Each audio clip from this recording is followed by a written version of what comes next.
unang bunga ng pagtatalik ng babae at lalaki, si Cain. Makasalanan, killer, kriminal. Pinatay niya ang kanyang kapatid na si Abel. By the way, si Abel, isa po siyang shepherd.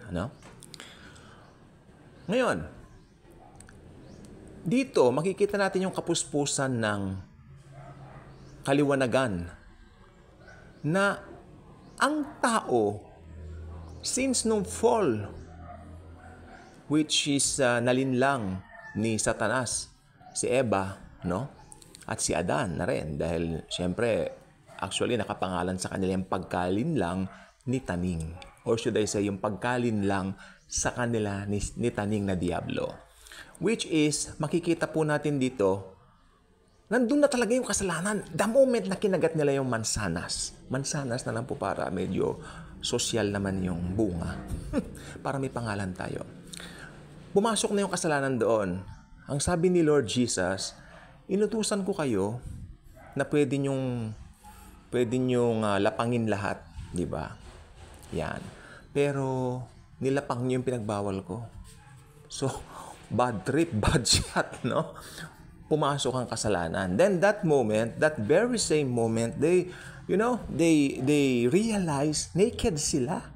Sabi ni Jesus, sino nagsabi sa inyong hubad kayo? O, diba? And then, kumuha sila ng mga dahon. Ito yung kanilang ipinantakip sa kanilang, na-realize o na-discover na kahubaran.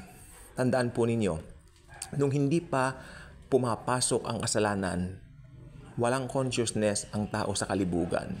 Walang consciousness ang tao sa kalaswaan. Walang consciousness ang tao sa tinatawag na kahubaran. Mark that word.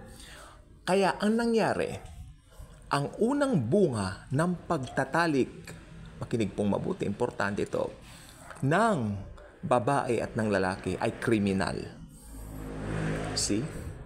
Ito po ay binibigyang diin ng Biblia sa atin. For all have sinned. Di ba? No one is righteous. No. No, no, no. So, ang una pong masasabi ko po, para po maliwanagan natin, ang unang nag-possess ng Adamic nature, according sa pagkapanganak sa laman, ay si Cain. Adamic nature. Pangalan ng daddy niya, si Cain. But actually, tinatawag nating Adamic nature, yan po ang sin nature. S-I-N, nature. Nandyan na po yan. Actually, kahit gano'ng ka-cute ang isang baby, yes, nandyan ang sin nature. Pero may good news po tayo. May good news, Book pa lang po ng Genesis, nag-provide na po ang God the Father ng solusyon sa problema ng sin. Ano nangyari? Si Jesus Christ. Siya ang ipinadala. I hope hindi po maapektuhan to. May narinig akong tugtugan. Nakaka-bad trip yung malakas na magpatugtog. Ba't ba hindi nila na sarili niya mga tugtog nilang yan? Di ba? Ganado kang mag-share, ganyan. Okay lang po yon. Chill lang ako. Jesus is with me.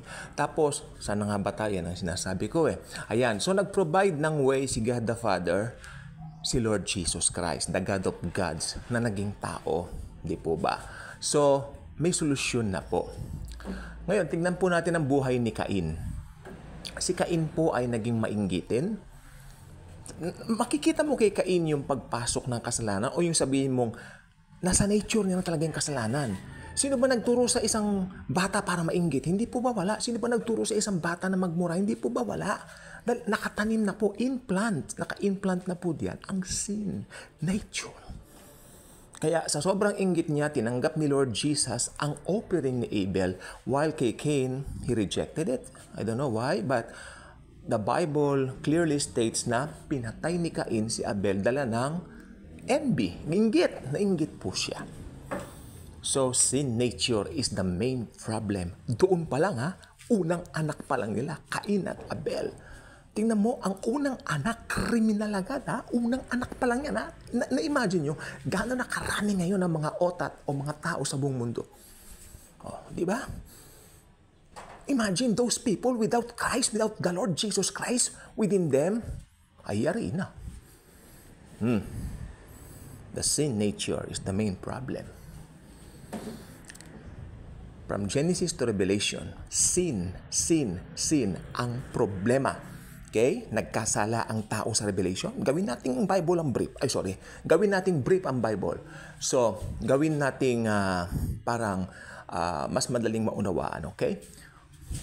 Genesis to Revelation. Kaya kong pangalanan yan ng ilang minuto. Genesis, nagkasala ang tao. Then, dumating ang solusyon, si Lord Jesus Christ. Tanggapin mo man o hindi. Ang Panginoong Hesukristo, magkakaroon ka ng consequence. Di ba? Kung tinanggap mo, mas maganda, langit ka. At ang ending ng Biblia, nasolusyonan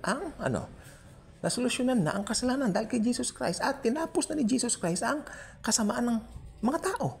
Ng Antikristo, ng false prophet, and blah, blah, blah. Especially ni Satan. Na-defeat si Satan. Di po ba? So, ayan overall ng Biblia, overview ng Biblia no? So, alam po ba ninyo, malaking problema ang sin nature. Kaya, ang napansin ko po kasi, marami pong akong mga kaibigan na hindi born again Christians. It means, hindi nila tinanggap si Lord Jesus as Lord and Savior ng kanilang buhay. Being their very personal Lord and Savior, they haven't accepted Him yet. I hope gawin nila bago mag-rapture. Anytime na rapture na. Nakikita ko po sa kanila, may time na pinipilit nilang bumait. Ayaw kong kumanta. Gusto kong bumait po, pero hindi magawa, diba? So, they're trying their best na maging mabuti, sa kanilang will, effort, and all that, but still, pag napiga sila, lalabas pa rin talaga ugali. Masama. So, ang tinatawag na sa Biblia na masama, silang mga wicked, especially sa English, mas maganda, they are the wicked ones. Ang tinatawag na wicked ones dyan ay yung may mga sin nature. Amen? Yung mga hindi anak ni God the Father. Paano ba tayo naging anak ni God the Father? Through the Lord Jesus Christ, who is God the Son. Di ba? And now, sino ba nagtatak sa atin? God the Holy Ghost. Our God is one. But 3 persons. Our God is 3 in 1. Amen? And the Lord Jesus Christ, siya ang nagsisecure sa atin. Araw-araw kasama niya tayo. Araw-araw pinoprotektahan niya tayo. Or should I say, araw-araw kasama natin siya, rather. Kaya, yung mga nakikipag-isa na kay Kristo, bago nang nilalang, 2 Corinthians 5:17. Yan po ay maliwanag na turo ng banal na kasulatan. Kaya, whether nagkakasala ka pa, itong inang problema. Ako nung bago po kong born again, sabi ko, pa nagkasala ako. Lord, nagkasala naman ako, Lord. Ayaw ko na magkasala. Ganon. And yet, ang Panginoong Hesukristo, talagang i-reveal niya yung grace sa'yo. Once for all, you are forgiven, my son. Sabi niya, past, present, future. Thank you, Jesus. The only thing I can do is say, thank you, Jesus. Wala akong pwedeng i-effort, wala akong pwedeng i-offer. Kaya may kantang, I give you my life. Hindi, siya na nga nagbigay ng life sa'yo. Kasi hindi mo kaya magbigay ng life. Hindi mo ba? If you know the grace, if you know the preaching of grace, the message of grace, masaya ang buhay mo. Akala nila happy-go-lucky lang tayo mga nasa grace. Pero hindi. Masaya tayo because we know, ano man ang mangyari si Jesus, niyayakap tayo. Yung mga hindi under grace, ng mga ibang Kristiyano, pero Christian din. I hope dumating sila sa pagkatuto or pagka-discover nila ng grace kasi freeing, very freeing. Hindi ka mapapalaya ng mixture. Ayaw ni Jesus ng mixture. Halo-halo kanya.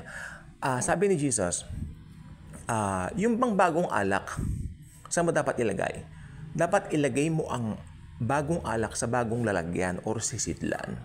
Hindi mo siya pwedeng ilagay sa lumang sisidlan sapagkat if you do so, alam mo nangyayari, puputok yung lumang sisidlan, pati yung alak na bagong matatapon. Both will be wasted. Masasayang pareha. So, ayaw ni Jesus yan. So, New Covenant, ano ba yung New Covenant? Maniniwala tayo na, hey, tapos na. Natapos na lahat ni Jesus. The only thing we can do is to receive Jesus as our very own personal Lord and Savior by believing doon sa ginawa niya sa cross 2,000 years ago. Nasapat na yon para maligtas ka at magkaroon ka ng buhay na walang hanggan. So yung example ni Cain na nagtaglay ng Adamic nature, sa iyo ay wala na. Sa atin ay wala ng epekto. Wala na tayong Adamic nature, meron na tayong Jesus nature. Kaya kung hindi pa kayo subscriber ng channel na ito, malugod ko po kayong inaanyayahan. Click the notification bell, share this video, share the wonderful love of the Lord Jesus Christ. Thank you po ha, and Jesus truly loves us all.